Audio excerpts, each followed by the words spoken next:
நீங்களும் எங்கள் கூட இருந்து நீங்களும் ஒரு சிட்டிசன் எங்களோட ட்ராவல் பண்ணணும். நீங்கள் கேட்க வேண்டிய கேள்விகளுக்கு இப்போ நான் பதில் அளிக்கிறேன். ஹலோ மேடம், ஃபர்ஸ்ட் இயரை வந்து நீங்கள் வந்து கம்ப்ளீட் பண்ணியிருக்கீங்க. இது அடுத்தடுத்து எந்தெந்த மாதிரியான ஸ்டெப்ஸை வந்து நீங்கள் முன்னெடுத்துருக்க போகிறீங்க மேடம்?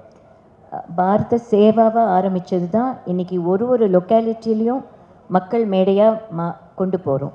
இந்த ஒரு வருஷத்தில் அந்தந்த இடத்துல குழு இருந்தால் தான் அந்தந்த காரியங்களை செய்ய முடியும், ஊர் நலனுக்கு வேலை செய்ய முடியும்ன்றதுனால 234 தொகுதிகளாக இருக்கிற தமிழ்நாட்டிற்கும் 42 மாவட்டங்களாக இருக்கிற தமிழ்நாட்டிற்கும் எல்லா ஊர்களிலும் கிராமம் வரைக்கும் நம்ம மெம்பர்ஸ் நம்ம குழுக்கள் வேலை செய்து ஒரு நெட்வொர்க், அப்படி நெட்வொர்க் ஹெட் ஆஃபீஸ் வரைக்கும் எல்லாம் தெரிவிக்கிறதுக்கும் நல்ல காரியங்கள் பண்ணுவதற்கும் தான் இவங்க காவலர்கள், பாதுகாவலர்கள், நிர்வாகிகள், பொறுப்பாளர்கள், அக்கௌண்டபிலிட்டின்னு சொல்லுவோம் இங்கிலீஷில்.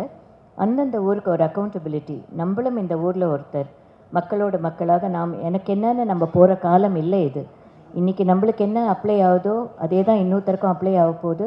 ஸோ எல்லோரும் ஒற்றுமையாக இருந்து ஒரு ஊரை எப்படி உன்னதமாக வைத்து கொள்ளணும், ஒரு ஊருக்காக எப்படி செய்ய வேண்டும் என்று ஈச் அண்ட் எவ்ரி பர்சன் இதில் உழைக்கணுன்றதுக்காக தான், அந்த spirit of nationality and nativity இருக்கணுன்றதுக்கு தான் இது முக்கியமாக எடுக்கிற முயற்சி. மேடம், இப்போ வந்து உங்களோட வாலண்டியர்ஸ் வந்து ஒவ்வொரு மாவட்டங்களையும் சேர்ந்துருக்காங்க. அடுத்தடுத்து யங்ஸ்டர்ஸ் இவங்கெல்லாம் வந்து வாலண்டியர்ஸாக சேர்கிறதுக்கு எந்த மாதிரியான பிளாட்ஃபார்ம்ஸை வந்து நீங்கள் வந்து இது பண்ணுறீங்க?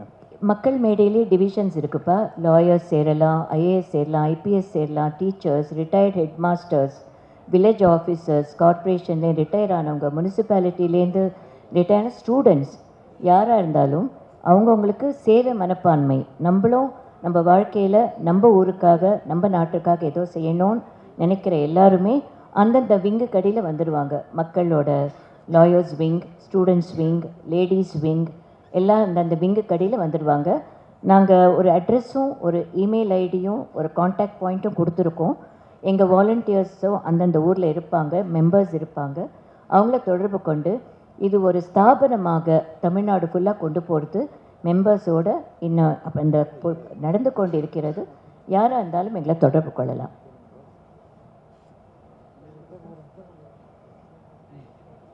மேடம், இப்போ 234 தொகுதியை மென்ஷன் பண்ணீங்க.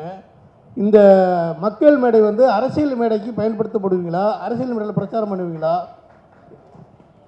எல்லாம் அரசியலே தவறாக புரிஞ்சுக்கிறாங்க எல்லாரும். நம்ம ஊரில் டெமோக்ரஸின்றதில் ஒரு பக்கம் ராஜ்யம், ஒரு பக்கம் மக்கள். மக்கள் எல்லாம் ஒன்றா இருந்து மக்கள் சக்தியாக இருக்கும்போது இந்த நாடு இன்னும் சுபிக்ஷம் அடையும், நாடு நல்லா மேம்படும். நாங்கள் மக்கள் சைடில் இருக்கோம், மக்கள் சக்தியாக இருக்க விரும்புகிறோம். அதை வந்து எப்படி ஒருத்தர் கொண்டு போய் எங்கள் கூட கலெக்டர்ஸ் பாரத் சேவாவில் ஒர்க் நாங்கள் அப்ரோச் பண்ணும்போது ஒர்க் பண்ணுறாங்க, லோக்கல் ஆஃபீஸர்ஸ் ஒர்க் பண்ணுறாங்க. இதெல்லாம் சேர்ந்து பார்க்கும்பொழுது மக்கள் சைட்லேருந்து ஒவ்வொரு ஊர்லேயும் தலைமை பொறுப்போடு இருக்கிற நிறைய மெம்பர்ஸ் இருக்காங்க. லோக்கல் லீடர்ஸ், அதாவது அந்தந்த ஊருக்கு தலைமைன்றது ஒரு பண்பு, அது ஒரு போஸ்ட் இல்லை. அந்த பண்பு அது ஒரு பொறுப்பு. தலைமைன்றது ஒரு பொறுப்பு, அது ஒரு போஸ்ட்டோ ஒரு ஆஃபீஸில் கொடுக்குற ஒரு மெடலோ கிடையாது. அக்கௌண்டபிலிட்டி, ரெஸ்பான்சிபிலிட்டின்றது ஒரு பொறுப்பு. அந்தந்த ஊர் தலைவர்கள் உருவாவாங்க. அந்தந்த லொக்காலிட்டிக்கு தலைமை ஏற்று வேலை செய்யக்கூடிய லீடர்ஷிப் குவாலிட்டிஸ் எல்லாருக்கும் வரணுன்றதுக்காக தான் மக்கள் மேடையை அந்தந்த ஊரில் அந்தந்த இடத்துல ஸ்டார்ட் பண்ணுறோம். மேடம், ட்ரூ நியூஸ் சார்பாக ஒரு கேள்வி. மேடம், என்னங்க? ட்ரூ நியூஸ் சார்பாக ஒரு கேள்வி. இப்போ வந்து நம்ம சகோதரர் ஒருத்தர் வந்து காஞ்சிபுரத்தில் வந்து பசுமாடுகள்லாம் காப்பாற்றி சில சாட்சிகள் சொன்னார். மிகவும் சந்தோஷமாக இருக்குது. ஆனால் இந்த சென்னையில் பார்த்தீங்கன்னு வச்சிங்களேன், எந்த இடத்துல போனாலும் நம்ம ரோட்டில் வந்து பசுமாடுகள் வந்து ஆகாரம் இல்லாமல் குப்பை தொட்டிகளில் போய் சாப்பிட்டு சில நேரத்தில் அந்த பசுமாடுகளும் இறந்து போகுது, சில கன்றுக்குட்டிகளும் இறந்து போகுது. அதே நேரத்தில் வந்து மெயின் ரோட்டில் பார்த்தீங்கன்னா வாகனங்கள் இடித்து அது இறந்து போகுது பசுமாடுகள். இப்போ உங்களுடைய பாரத் சேவா மற்றும் மக்கள் மேடை சார்பாக, உங்கள் இயக்கத்தின் சார்பாக இந்த மாடுகளுக்கு நீங்கள் ஏதாவது உதவிகள் செய்வீங்களா? கண்டிப்பாக அந்த லொக்காலிட்டியில் வேலை செய்கிற மக்கள் மேடை முயற்சிகள் எடுக்கணும். அதுக்கு தான் தனிப்பட்ட முறையில் வருத்தப்பட முடியும், ஆனால் வேலை செய்து போய் என்ட்ரி செய்யணும்னு தெரியாது. கூட்டமாக குழுவாக மக்கள் ஒன்றோடு ஒன்று சேர்ந்தா நம்ம எதை வேண்டான்னு நினைக்கிறோமோ அதை நடக்காமல் பார்த்துக்க வேண்டியது நம்ம கடமை. நம்ம எதை அலோவ் பண்ணுறோமோ அது நடந்துக்கிட்டே போகுது. நம்ம எதை தவறு நினைக்கிறோமோ அதை தடுக்கிற முயற்சிகள் நம்ம மக்கள் சக்திக்கு வரணும். மக்கள் ஒன்றாக சேர்ந்தா இது செய்யலாம், செய்யக்கூடாது, செய்ய விடக்கூடாதுன்ற முயற்சி மக்கள்கிட்டேருந்து வரணும். அதனால தான் மக்கள் ஒன்றாக சேர்ந்து மக்கள் மேடை உறுப்பினர்கள் சேர்ந்து ஒரு ஊருக்கு எது தவறு நினைக்கிறோமோ அது நடக்காமல் பார்த்துக்கொள்வது நம்மளுடைய முயற்சி. மேடம் 60+லையும் இவ்வளோ இண்டிபெண்ட்டாக சோஷியல் ஒர்க் இவ்வளோ அழகாக பண்ணுறீங்க. ஃபேமிலி சப்போர்ட் உங்களுக்கு எவ்வளோ கிடைக்குது மேடம்? அவங்க உங்களுக்கு எவ்வளோ சப்போர்ட்டிவாக இருக்காங்க? Thank you very much. இது விமன் எம்பவர்மெண்ட் கேள்வி மாதிரி. தேங்க்யூ. அவங்க சப்போர்ட் இல்லாமல் எதுவும் நடக்காதுங்க.